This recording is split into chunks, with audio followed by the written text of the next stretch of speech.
This conference will now be recorded. All right, Christina, this is Janus Boy from Aarhus. Let me hand it over to Christina Mumm from Copenhagen. Thank you for joining us. Okay, you're welcome, and hi everyone. Thank you for joining from different parts of the world, different time zones. So I appreciate that. We have around half an hour. That's what I've been given gracefully by Janus. So when I was deciding what to do, I actually landed on something very, very simple to have as much dialogue together as possible. And I've shared my screen with a wonderful number of 4 post-its. I hope you all can see it. Yeah, thumbs up. So my idea was, I'll give a brief introduction in a second, but just to explain you, to maximize the value of this half hour, I suggest that we center our discussion around the 3 lower post-its, and I'll explain why in a minute. It's something that I'm very, very interested in my everyday work. So this forum actually is first time I'm opening up to a wider audience of probing, like, what do you guys and girls feel about these challenges? Am I the only one, or does it resonate with you?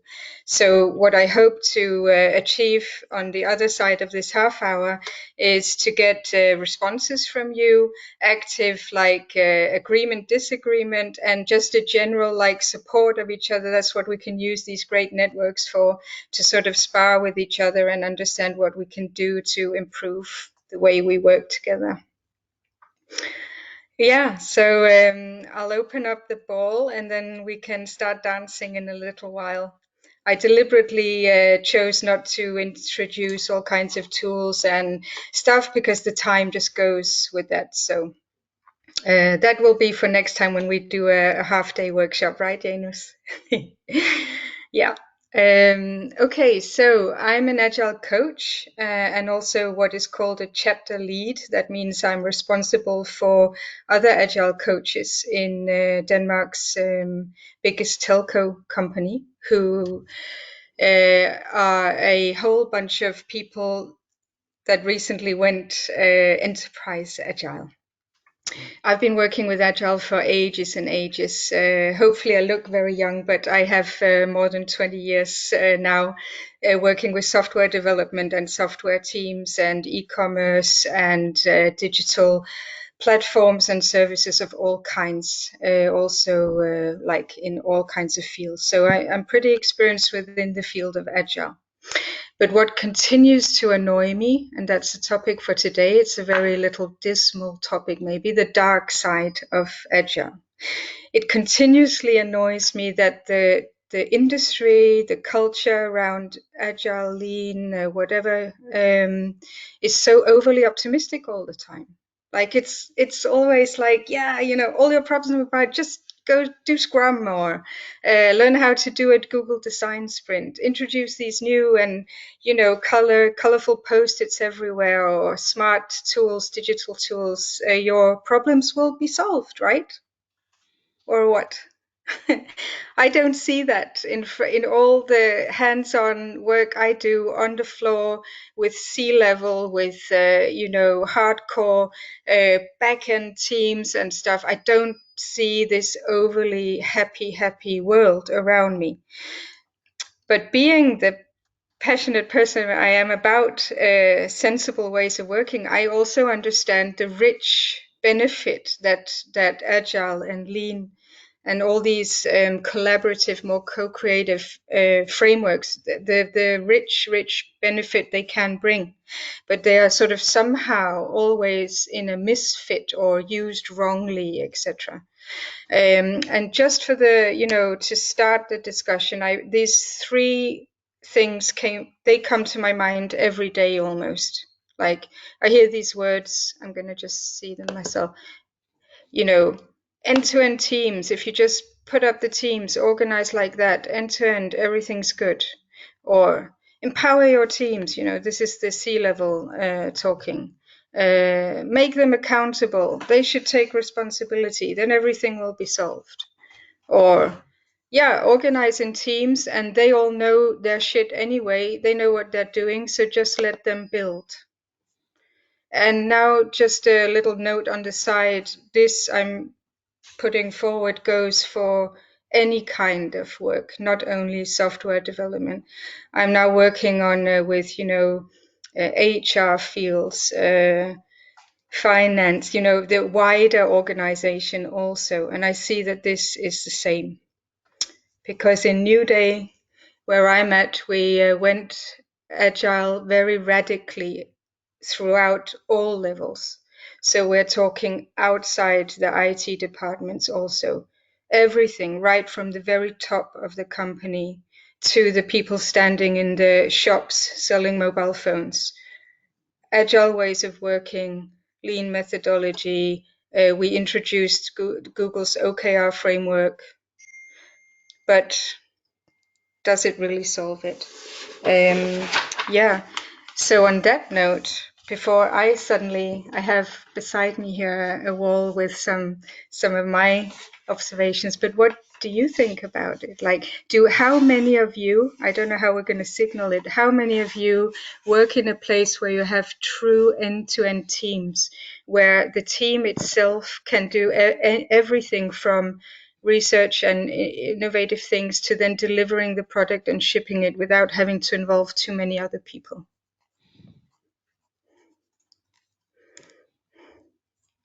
Everybody seems to be shaking their head, right? It's extremely rare that you have true end-to-end teams. Yet the theory, the textbooks, the consultancies, all of them are saying, all of the design is hooked up to well-functioning end-to-end teams. Because with end-to-end team, you get the full sort of autonomy, these empowered teams. So how many of you work in a place where you feel that the teams around you are truly empowered? Like, it sounds amazing, right? That they can do what they want, they make decisions, they can act immediately. One hand. Well, you raise your hand. So is it Samuel? Yes, that was me. Mm? So that sounds great. So tell us a little bit more about that. Actually, we are developing a new technology that we have in production through AXA, and the whatever we do, we change, we see the impact because we implement to our customers right away, and we have the innovation side of things and the direct feedback with customers. So what we do we has really a big impact in the company. Mm. That sounds great. And that's the kind of thing that most places want to achieve, right? Then the struggle sets in, because then this is where you start to have to be brave enough to start and peel away the obstacles that otherwise are around you, right? As a team. Did you have that? Were you just like, was the team born like this, or the size of your company allows it, or? We have obstacles coming. We see more and more people who try to get involved and add barriers in what we do. So it's getting more complicated. We have this, we had total freedom and now we are getting more popular. So we have people who try to take a share of that, and we get layers of people getting on top of us and trying to yeah, I don't know how to say that, but yeah, to steal Yeah. away some part of it. It adds process and adds a lot of barriers. Yeah. Yeah, extra people seems to add complexity always, right? Mm-hmm. Yeah. What would any of you other guys? I really hope you just jump in now, right? Because that's what I was thinking. How would you deal with this kind of growth pain, if I can explain it like that? It's inevitable, right? or Hi, Christina. This is Gurdeep. I'm hey? from Trug Processing. So Mm-hmm. probably, I Hey. believe the biggest challenge we face is that when we are in a MVP mode or a small development mode, it works absolutely fine because you have a small dedicated group to achieve the task, and that's where end-to-end teams or empowered teams come into play. But as Samuel said, the more people you add, the bigger the project gets, the more dependencies come around. So in principle, I kind of feel that what an end-to-end team looks like is a mixture of a lot of departments and interdependencies. And the more they increase, the more less empowered you get because your dependencies increase, your impedance increase, and so on and so forth. So probably what we try and do is probably have some of our projects which are closely knitted to some of the departments and then have dedicated resources for that project itself and then release them after the project immediately. But the challenge that we face is that the moment the scope changes or the scope enhances, then shifting between one scope to the other has a lag time because you have to again look at the backlog and look at the resource availability and so on and so forth. So that definitely is a challenge. So Hi, give me a it's kind of a second. wave up.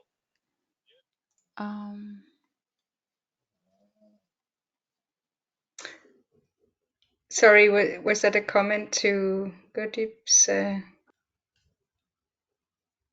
I think that was That was just a glitch Yeah, in the that, system. that's just a Yeah. glitch. Yeah. So to share, yeah, because this is the question about scalability, right? And this is also something where there are lots of frameworks around because immediately the industry starts growing towards like, okay, but the solution is like this, just implement. You have, yeah, less safe Nexus, all these. What we're seeing where I am is that it's much better if you're brave enough to still maintain a certain degree of flexibility. So what we do is we use this OKR, objectives and key result framework, and actually have hooked it into our strategic process, so that we try and get the whole Nuuday to sort of align around the overall objectives and then maintain the freedom within that to still have the benefit of being smaller units.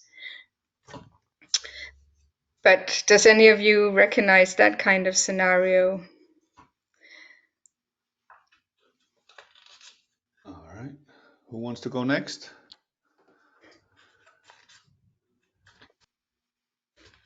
There was one keyword before which I think is quite important to this pain or the darker side of things. It's not spoken so much. It's the dependencies. It is like there because teams usually, they have retrospectives perhaps or other similar forms of like evaluating how come we're not delivering what we want to deliver. Oh, because we're dependent on this, that, and the other. But then it kind of like, do people really sort of then solve those dependencies truly, right? And what we're seeing, if you sort of put out a almost like you must face those dependencies and solve them, otherwise you can't sort of act together, right? And but the thing that my point is that people don't like to face that, so that's back again to the darker side of all this, that you still have reality, you have the challenges, you have dependencies, you have lack of skills or whatever. And people sort of meet this barrier where they don't, there is no, how do you say, mandate, or there is very rarely a free space to actually deal with those things. So in any of your experience, those of you who are here, have you found a way for people to be able to stop up and actually deal with those deeper challenges?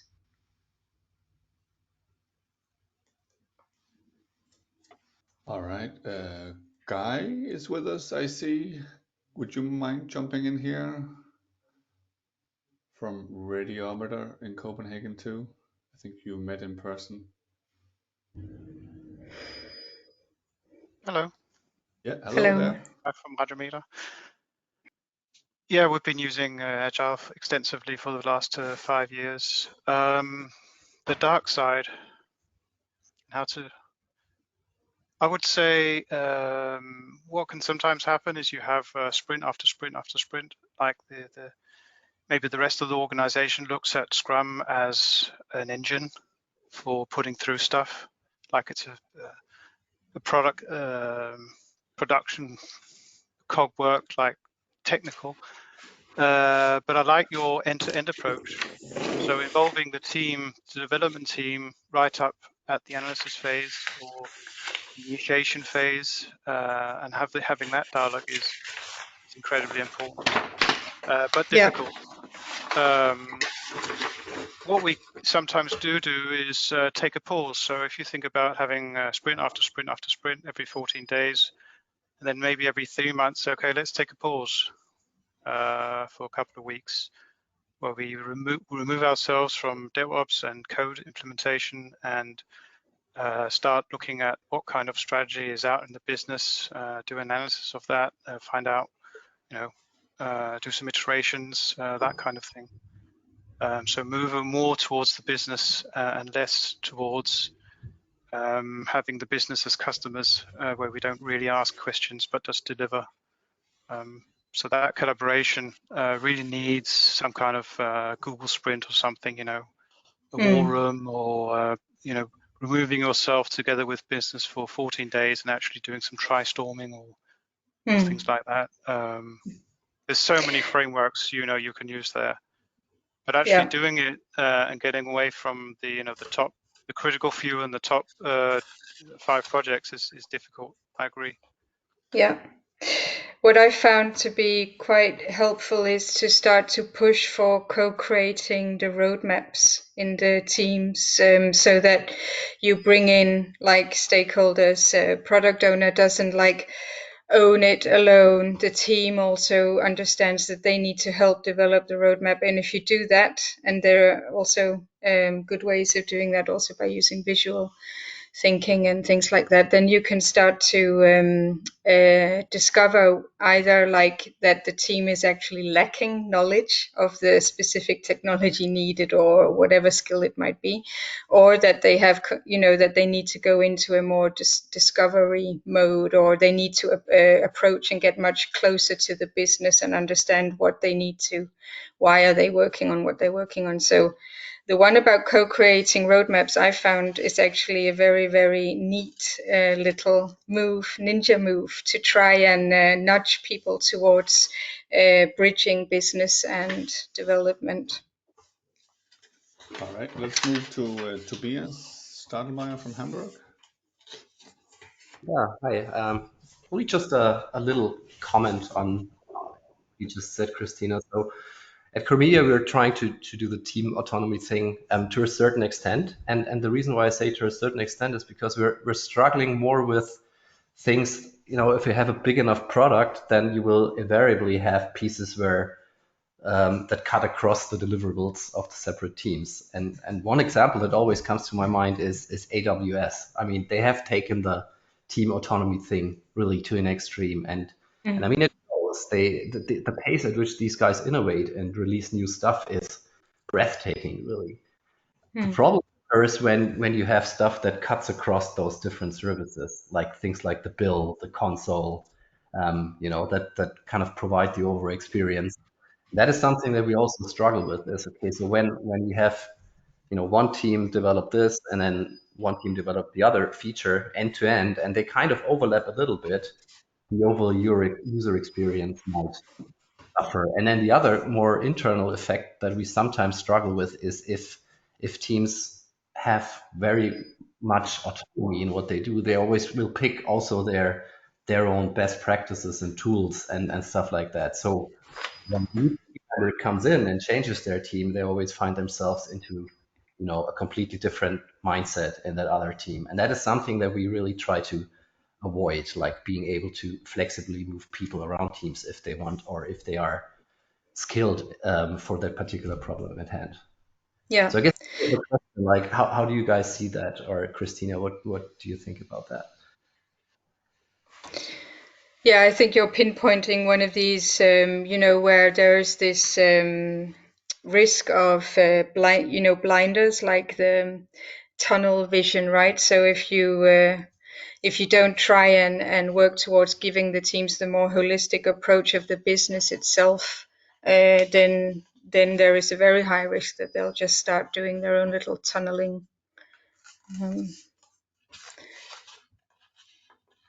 I'd rather hear what the rest of you also think. Yes, if I can jump in. I work in a football club with branding and sustainability since last year, so it might be a little bit of a different area than some of your others. But just to comment on that, from Thomas and Christina, Toby, was it? I think there's definitely something about blinders, at least that's what I see in our business, but also a bit of we're creatures of habit, right?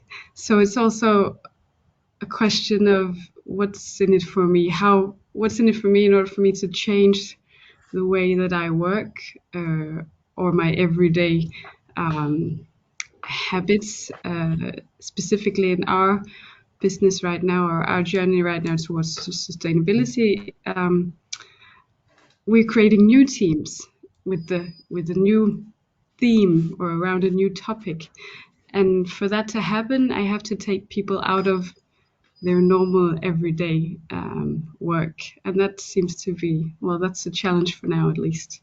So just a quick comment on that. Is that part easy to find people for new teams? Because in our case, they always seem to be liking their particular. We call it Stallgeruch in German, which makes okay, so I'm kind of habited towards my team, and I'd rather stay in the team even if it means I have to work on something that doesn't really, would not be my favorite thing to work on. No, it's true. It's not. I don't take them from their team, but I want to create new sub teams or hubs around this theme, this new topic. So they get to stay in their team, but finding the time and the passion and the interest for something new, that's well, it's not easy, at least. But I you. like the idea, yeah, a lot. Actually, we try that at regular intervals. We try and push because you want. Now I mentioned before the challenge. Another thing I think that people don't talk so much about is that there can be a quite big lack of skill sets for what you need to do, right? And there's kind of like a taboo that it's not really nice to sort of admit that you don't know what all this new hypey trendy technology is about. But it would be much more beneficial if you could sort of really develop a learning organization where people could also like flow, back and forth, and then go there and teach the others about it, and sort of like have this kind of acceptance that that's how it is. And I think in order for that to happen, you need to break down traditional structures around recruiting and basic understanding of roles in an organization. I think that personally, I want to try and push for a much more fluid approach to work, because I think that the challenges businesses nowadays face and the speed of the market and everything, you need to be able to sort of, when you hire in somebody, that person needs to understand that they will not be doing exactly the same thing necessarily all the time. They need to be sort of willing to up their skills or change their skills somehow, or interact temporarily in different ways. So we're coming up in the last couple of minutes. I have two raised hands. So let's jump to Zagreb first, and then afterwards we'll hear it from Hamburg. But Ivo goes first. Yeah, just wanted to comment on or add to this we are an agency business, so we are working on. Sorry, there's a big noise. Okay. So we are as an agency, we work for other clients, which is by itself difficult to do anything agile if your clients are not agile. So that's a very simple trap to fall in, especially if suddenly the clients want to work agile, but they don't know much about agile, and then they say, okay, we work agile, but they implement or they try to follow some rules about Scrum or whatever, but it just doesn't do the trick. It's completely just it's just because it's hype. There is no value from that. So that's a typical problem. Regarding the teams, as we grew, I mean, we started as a small team, so there is no need for structure. But as you grow from, like, I don't know, from 10 to 20, from 20 to 30, etc., and you start when you get to 25 people, it's impossible to work with that as a single team. So you need to break down. But we didn't break down in a way that we now have 3 or 4 teams which are end to end, or if they are completely independent or whatever. We just have the teams worry about their people. And what happens regularly on weekly or bi-weekly meetings is that, okay, I have someone who because of the client being slow, I suddenly have someone free for 3 days. Does anyone need this person to help on their projects? Or the other way around, the other team says, look, I need someone for this thing for 2 days. And then the team leads are kind of worrying about, or let's say they try to amortize the pressure across the whole company, and that this works in, let's say, on a weekly basis. We kind of distribute the resources, but this is run by team leads, not by management. So that might be an interesting idea in terms of the team agility.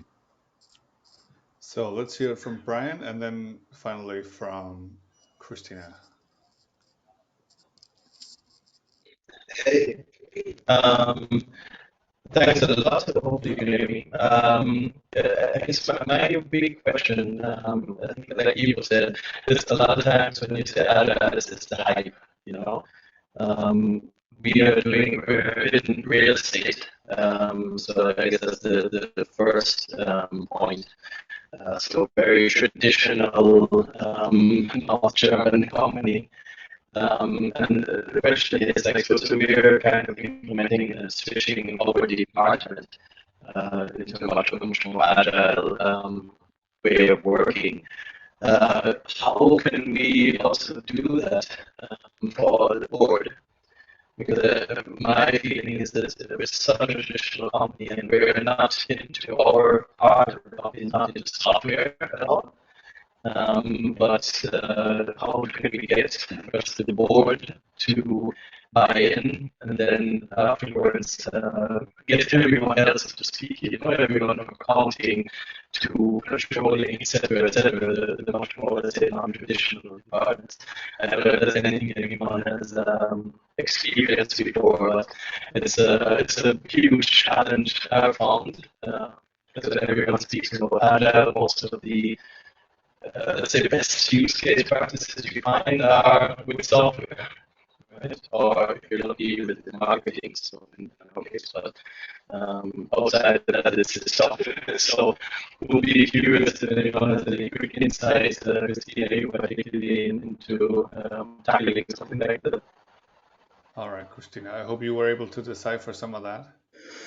It broke up quite a lot. It seemed to be.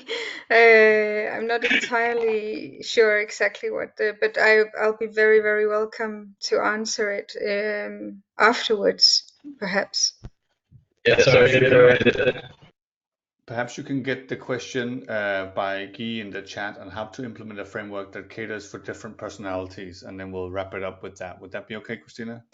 Yeah, that will be fine, because it's that's the one I also was hoping. I mean, I read it and it's so true that that's. underlying all this nice surface of agile is exactly this kind of like almost like undercurrent of the complexity of human beings, because yes, some people don't like to just shift around all the time, and also the people who do like to shift around, they maybe they don't sort of go deep enough also, right, and address the problems as needed. So I think that my personal take on this is that nobody seems to really take seriously the fact that we are human beings, that we won't necessarily fit into the neat structures. So yeah, I hope, like, now this was a very half an hour is very short, but what I'm hoping to do is to collect some more concise challenges, and I'd really love to get the sparring from all of you guys, like through the Boy platform, that we could sort of like work a bit on these things together to get some deeper insights. Thank you, Christina. I will do my very best to. I also try to take some notes. I'll circle back to some of you, but mostly with you, Christina, and then we can continue our collaboration from here. And I know you quite well also, that you are always open for people to reach out and continue the conversation, so that we can further our journey here on the dark side of new work and agile and help each other with the challenges that we run into. Thank you Yeah. very much, Christina. Thank you for your Okay. time. I'm glad it You're worked welcome. out. Thank you for having such an interactive. It's quite brave, but I feel like we got some really good insights. Well, yeah. Thank you. Okay. Yeah. Perfect. Thank you all for coming. Yeah. Thank you. Bye-bye. Bye. Thank you, Christina. Thank Bye. you all. Bye bye.